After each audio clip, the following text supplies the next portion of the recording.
Ano?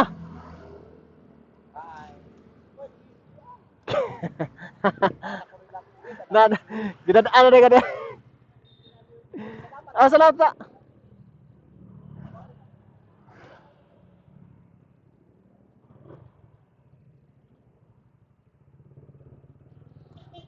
So yun mga ka-rider. So mauli na ta. Nahatod na to atong gipik atong gisundo no. So karon mauli na ta kay medyo alas 9 na pud sa gabi ihapit.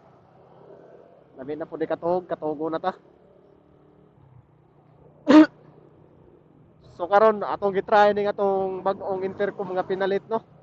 Og nindot na siya og sounds quality. So kini Tridcom KY Pro ni siya nga kuan intercom. So ang akong intercom Pilmiro, G-Relic to pero medyo na kuan ko sa iyang tingog. Kay murag di siya compete sa Insta360 X4 nato.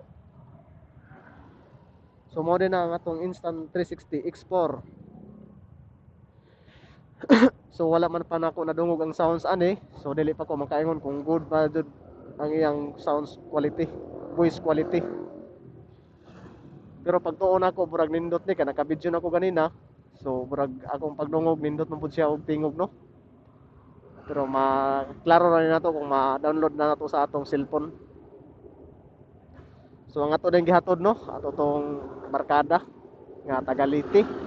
Ikuha na ko siya dito sa Fair Uno.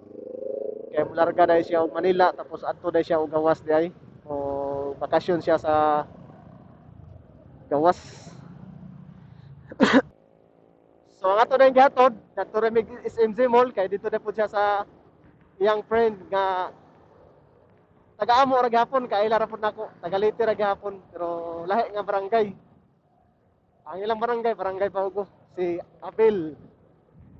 So kaila to nako. So nakita sila ngadto.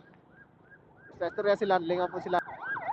So salamat tayo po ko kay ginapanihapon ko sa akong gi-pick up nga pasahero no. Akong barkada ra po to, akong friend nga kuan. Next tempo, tata. Naka gipamasayan po tani ha. So naputay pang gas no.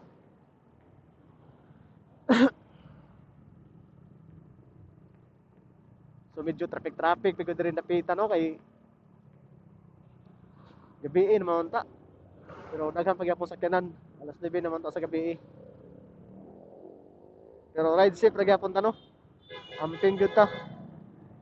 Amping gyud ta sa tong pagmaneho.